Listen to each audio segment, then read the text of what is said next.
Hey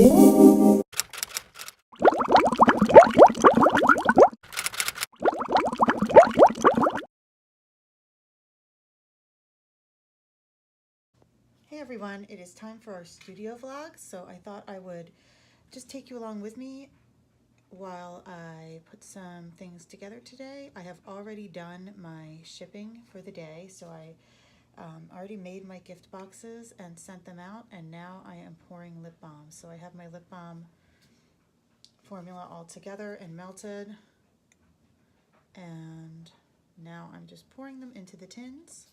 So I figured we could just chat while I do this. When I'm finished with this, I'll take you with me through some labeling of my soap boxes. I'll be batch labeling them. So whenever I make, and then we'll do some body creams. So whenever I make lip balms, I always put down just paper towels on my counter because wax is really hard to scrub off, and this way I can just pull up the towels when I'm done. Make sure you always have your gloves on. And this is my peppermint and rosemary balm that I do in tins, and the main reason I make so many of these, I'll actually be doing about 50 just for today, but I find myself making them every week, so I just don't want to have to reheat the oils and the waxes in order to make more, about 100. So I just do them in batches of about 50, which is fine. I'm not going to show you the whole batch today, but I figured I'd take you through some of it and we can chat while I'm doing it. But I use these primarily for my gift boxes, and I go through so many of them that I have to make sure I just have plenty in stock, and then I generally don't sell them individually just because I find that I'm always running out with the gift box needs. But I do like to have them for shows, so I'll make another batch just to bring with me on some of my spring shows. So spring season is here for events, and I have the Wilmington Flower Show that I love doing. It's a 3-day show, and also Clover Market. So I'll be doing Clover Market in Bryn Mawr, which is on the main line outside of Philadelphia, and I'll also be doing Clover Market Kennett Square, which is close to my hometown. I love Kennett, so I'm excited to do that one for the first time. It's a newer event for Clover, newer venue, I should say. So with these lip balms, I'll show you in a second, but I figured I would share my reporting kind of in real time as I'm doing these also. I did a separate video where I went through how I keep track of my batches and so forth, but I'll just kind of show you what that looks like on a paper today. I put it on a paper file, and then it goes into the spreadsheet just so you can keep track of what you're making, and then you can also see how much you're purchasing in terms of the expenses for your raw materials and how much you're using, and it really just kind of gives you your actual cost so you know what your profit margin is, and you can tell whether or not you need to either increase prices or try to order more in bulk so that you can decrease your supply prices, your material costs. And not everybody is in a position to order in bulk, which is basically what I do right now. I order all of my materials in bulk because, you know, even if you think, all right, I can't order in bulk and this is what I want to charge, you still have to think about what the market will be able to bear in terms of your pricing. So as far as a lip balm, these are a little bigger than your standard lip balm tube. You're getting a full ½ ounce or more actually of lip balm in these. So while the price is down because they are included in gift boxes, so it's kind of like being sold as a set, individually I'll charge $4 for these. But I'm not going to charge more than $4 because that is more than people are going to be willing to pay, but I know that they will pay or are willing to pay $4. So I'm just a couple of things short. I'm so good usually at estimating how many I need, but sometimes I'm a little under or a little over. So this is what I'm going to finish up with while I'm talking to you, and then we'll see in a minute what we're going to do next with my soap boxes. Okay, so that's it for our lip balms. So what we're going to do, this entire batch will be 50.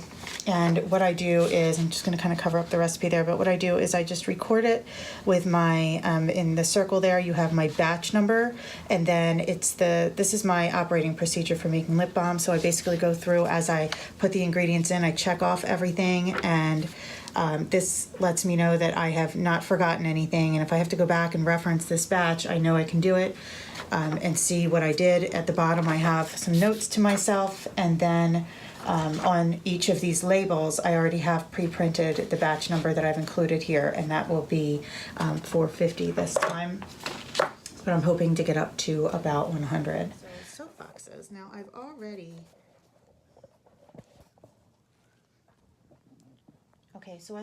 filed the paperwork for the soap boxes, and I'm going to just take my gloves off here because these are already in boxes. And I'll show you what I'm putting on each of the boxes. So this is just a little sticker that includes the batch number of the soap. So it says batch SR15. So SR15 is the code I use for Balancing Act soap. So the body cream for Balancing Act would be BC15. So they all kind of mesh together. And then I have the date, and it's the first big batch of 2019. So that's how I indicate those. And then each one I can just pop on the end of my soap bar, and that way I can reference the batch if I need to. Now the total of this batch, there are 100 bars, but obviously I'm not going to do all 100 of these right now. I don't know if I can chat for that long, actually, and I don't know that you want to see me put 100 labels on. But in terms of just keeping records, the reason I do it is that it's just good manufacturing practice. So if you are interested in manufacturing and you're doing, even just small kind of Etsy shop type manufacturing for skincare or for whatever, check out Marie Gale's book. It's all on GMP, or good manufacturing practices, and she gives you templates in there that you can use and adapt to just keep really good records so that you have them.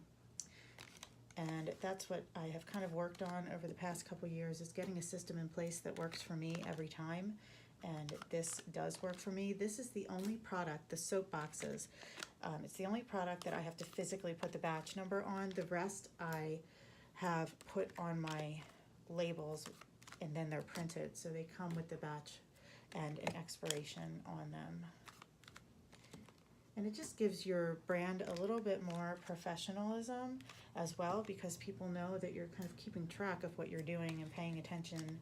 And it's also a very good thing for the stores where I have a number of stores now, and it seems to be increasing every month, especially in 2019. But the store owners really appreciate that as well, and it's something that they look for. So I've really kind of had an easy time getting wholesale accounts and even some consignment accounts. And I can talk to you more about consignment if you're interested, or if you have some specific questions. I actually have a link down in the description where you can find me on Etsy to do that. I just did one of these email chats last night for someone who's getting ready to open her Bath and Body shop on Etsy, and it was great. I really loved kind of diving into her shop ideas and answering her questions and giving her suggestions based on the years that I've been doing this and some mistakes that I've made to kind of help her grow maybe a little bit faster and avoid some of those pitfalls. Okay, so I'm going to fast forward the rest of this, and then we'll get to our next task.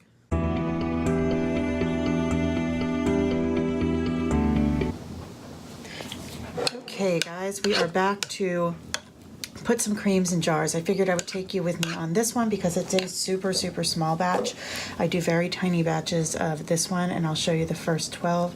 This is the Sensitive Soul Cream. So you can see what this cream looks like. It's the same formula that I use for all of my creams. This one is just unscented. And then you have the inside of the jar, and I literally just spoon it in. I usually have my mom come on Tuesdays. She comes and helps me, and she will usually fill jars for me or label products, or she'll do soap boxing. And she actually did come this week. It's Wednesday right now. Let's see the inside, and then when I'm done these, of course, I will weigh them to make sure, and then we'll go from there.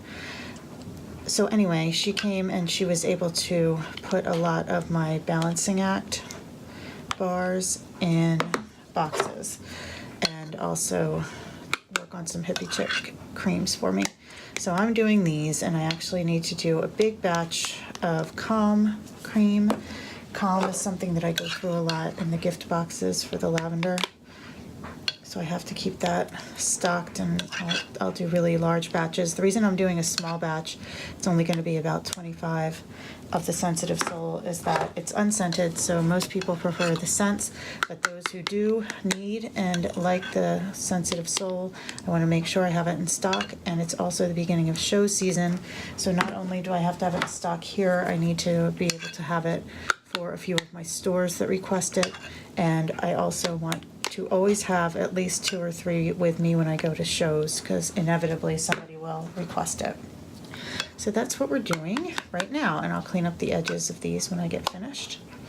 Another thing, just about kind of a day in the life, I guess, of somebody working for themselves, of an entrepreneur, of someone who owns an Etsy shop. I call these Etsy tips, but Etsy is only a very small part of my business as a whole. I do a lot of consignment and wholesaling and individual orders through my website. I also do shows and events, and I'll do some private things that aren't really linked into wholesaling, but I'll do a lot of work with subscription boxes and so forth. So anyway, I don't know what I was saying with that. Oh, just a day in the life of an entrepreneur, I guess. To give you an idea of my schedule, I'm still teaching. I teach at a local university, but I am part-time there now, and I'm actually changing my schedule again so that I can teach online, which gives me more time to work on my business. So that's the plan going forward. Starting in May is I'll be teaching online, going into the university only if somebody needs like a sub or somebody to teach for them.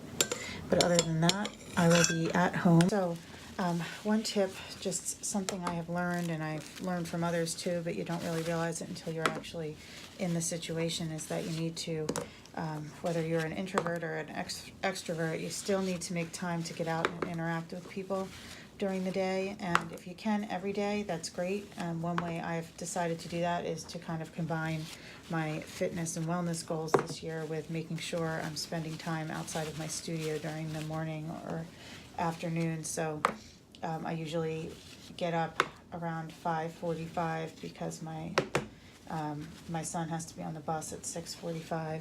So I get him going, and then by 6:45 I'll usually come back, have a cup of coffee, and then I start my day, and that usually starts with a class at the gym. So today I went to Body Combat. I came back, and I usually wait to eat until after class, so I'll have breakfast, and then I'm right down here, and I just kind of move ahead with this schedule. So from here on out, I'll be doing some other things, like on teaching days, I generally am not in the studio, but now with the online teaching, I can finish that by 10 in the morning and still have a full day in the studio. So I just have to rearrange the gym classes and so forth, but that's easy enough to do. So that is how I do that, and I make sure I'm out, and sometimes I'll go for a coffee with a friend, but I always see a lot of people I know at the gym anyway, and it just really helps. I'm putting the seals on here now. It's a little hard to separate these with gloves on, but what are you gonna do? And then by 2:30, my little guy is getting off the bus, so that's when I head back outside. Like, I need to make sure I get out, like actually outside too, not just driving somewhere. So I'll get out with the dog, and we'll take a walk, and then end our walk at the bus stop.